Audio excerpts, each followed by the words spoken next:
Thank you all for coming on such short notice. My name is Kit Streif. I'm the Assistant Athletic Director for Media Relations here at West Texas A&M. I'll turn this over to Michael McBroom, Athletic Director, here in a few seconds, but first I want to say that we'll take questions at the end of both Coach Nesbitt and Coach Michael speaking, but I would ask that the questions be limited to media only. Thank you. Michael McBroom. Thank you all for being here on such short notice. I take it everybody's read the press release, and I don't need to rehash that, but just will confirm that Coach Carthel was relieved of his head coaching duties today at West Texas A&M. The reason is for a violation of NCAA bylaw 10.1 governing ethical conduct, specifically knowingly furnishing or knowingly influencing others to provide false or misleading information in the course of an NCAA investigation. That's as specific as I can give to you on that. I'm just citing the rule that is involved here. This all came to light in the last 24 hours. In meeting with Coach Carthel, I want to stress that he has handled the situation with class and dignity as he normally does, and has accepted responsibility for his actions, and that he has already met with the football team and informed them and of those reasons. I think we are very fortunate in this situation that Mike Nesbitt is on staff, and I have asked Mike to serve as our interim coach for the remainder of this season, for the entire season, as a matter of fact. And I've always had a great deal of respect for Mike and the work he has done. This is his second go-around at WT, and the first time he was here, I always had him in my back of my mind as if there's ever an opportunity that we had to hire a head coach down the road, he would certainly be one I'd be interested in. And I think so we're fortunate in this aspect that Mike will be able to step in and take over the reins. Obviously, very, very difficult to fill the shoes that Don leaves, but Mike is very, very capable of doing so.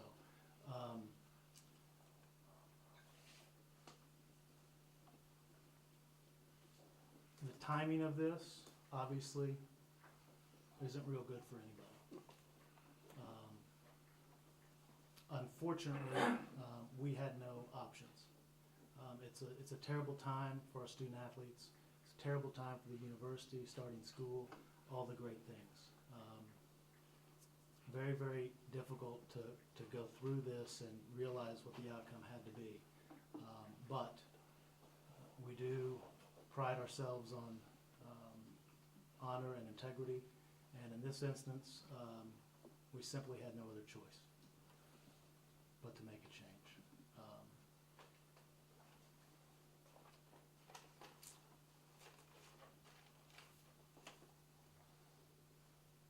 Okay. You have any questions for me? Yes. How did you first learn about this situation? We have what I believe is an outstanding compliance officer.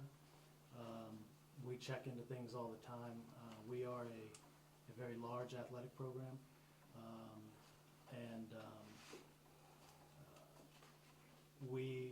part of our responsibility as a Division II institution is to always look into things as they are brought to our attention. And so it was, and the majority of the things that are brought to our attention are no issues. And that's good. I think that we have a department that prides us that we have a good compliance track record. We do always report secondary violations every year, and not necessarily in every sport, but rules inadvertently get broken.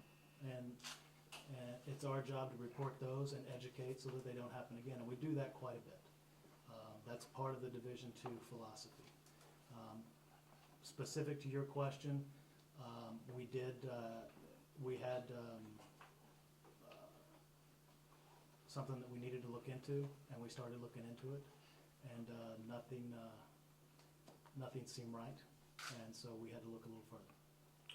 Was this a situation where it was inadvertent, or was it blatantly a violation of the rules? This was a blatant violation of the rule. Did you consider, not knowing the exact things that happened, did you consider a possible suspension, a possible 3 or 4 game suspension rather than a firing? I considered every option we possibly had as opposed to this. And quite simply, there is no other option. Will this affect any wins during the Don Carthel era?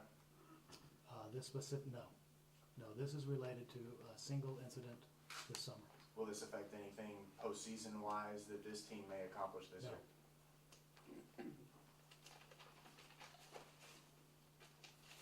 So you don't expect any sanctions from the NCAA in regard to the violation? We will report the violations. When we are done, we'll report the violations, and how it works is traditionally you self-impose penalties, and the NCAA either accepts those or not. We have not yet filed this, and so I can't speak to if there will be any more or not.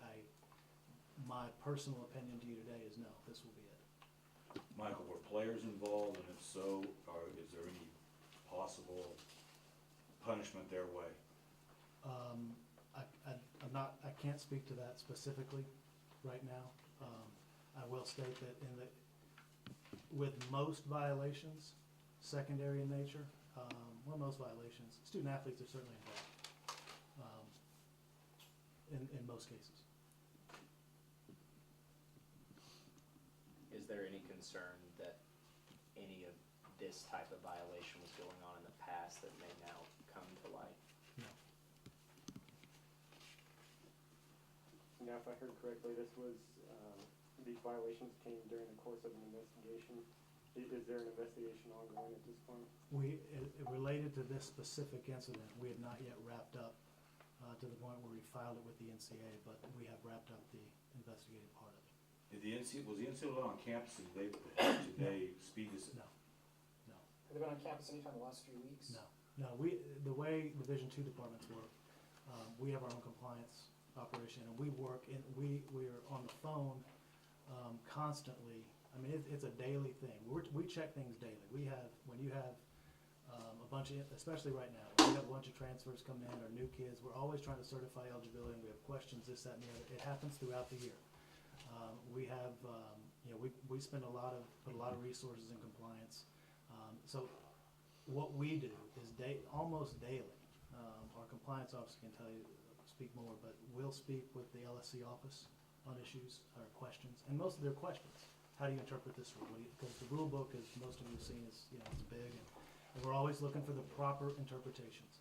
So in everything that we do with these things, we're always getting advice and consulting the Lone Star Conference office. They're amazing to work with, and also the national office, the NCAA office in Indianapolis. You spoke on it briefly. How'd the meeting go? Can you kind of briefly go over what happened? Did you just call him in this afternoon, or what? With Don? With Don. President and I met with him at noon today. In your opinion, does this or should this tarnish at all the Don Carthel era of WT No, football? and I'm glad you asked that.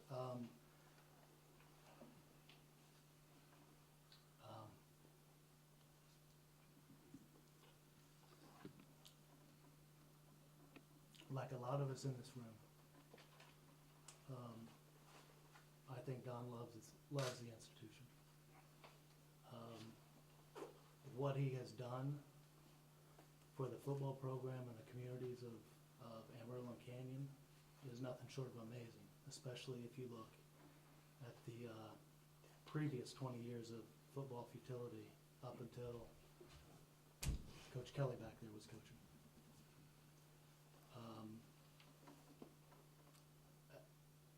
The value he brought to the university is fantastic. Can't be underestimated. Having his tenure end like this, I hate for him and our kids. But there was no other option. I say that because it should not tarnish what he's accomplished while he's here, because it's absolutely outstanding what he did. Coach Nesbitt, how'd the meeting go with the players today? It was tough, you know, it really was. It was a hard one. You know, personally, I mean, for the last 3 hours for me, Coach Carthel recruited me, sat in my living room. Coach Carthel's probably been part of every great moment, bad moment that I've had in my life personally, as a dad, as a father, as a husband, and as a coach. And it was a tough day, you know. I mean, we've been around each other since I was 17 years old, you know. I mean, so it's I wouldn't be here today if it wasn't for him. You know, he hired me, gave me a job, basically talked me into coming here to get my master's, and it's been tough. You know, we've been around each other a long, long time. So it was tough on the kids, you know, and I look at it through their eyes a little bit too today, you know, because I was one of those players, you know, and so it was tough in that standpoint. How big of a shock was this when you first heard this, and what was your reaction upon being told that you were going to take over the head coaching duties? Well, you know, I think first of all, I mean, it was a big shock in that standpoint. I mean, you know, I was out at practice this afternoon coaching the offensive line, and then all of a sudden I'm getting asked if I want to take the head coaching job over, you know, with a really good team. I think it was a little shock in that, no doubt. But right away, I think with all the coaches in hand, I mean, it goes back to the kids. That's why we're here. You know, we're here for the players. We got good players. We've got good kids. We've done a good job of recruiting over the last 6-7 years. You know, they deserve us to do a great job for them more than anything. Talk about the moving forward process with these kids, and just talk about how you guys still competing for a national championship this year. Well, I mean, yeah. I mean, that's still our ultimate goal. You know, if you ask any one of those guys tonight what their ultimate goal is, you know, I would think it is. You know, they're going to have to dust themselves off a little bit, you know, just like anything. I mean, this is part of the real world a little bit, and you know, you hope those 17 and 20-year-old guys don't have to go through it at this time, but they are. You know, they're going through it, and we've got good seniors, good juniors that have been through stuff before, you know, and we survived it, and we've had good seasons. I think that's the key. There's a good nucleus, you know, and I think the goals haven't changed. You know, I know talking to the assistant coaches, to Coach Perimsky and Coach Lee, that those goals haven't changed. I know that. They haven't changed for me. I mean, that was one of the reasons I wanted to come back, was to be part of a really good team again. I mean, it was fun to be here the first time, and we had a lot of success, and we got a good squad. So you know, the kids are just going to have to be resilient now, which most of the time kids are. How much of it will serve as a rallying cry? You know, that it doesn't cause a significant change, but I'm also a realist to know that that's a possibility. But I hope it's not, because there are a lot of great kids on the team that deserve the support of the community, and they work and practice hard every day. You know, do great in the classroom, coming off our best academic year, best athletic year. I mean, there are a lot of great things going on that I hope doesn't tarnish. I mean, I'm a realist, and I know this is not going to be a popular decision, but then I can't make decisions based on popularity. It's unfortunate, but it's just our reality.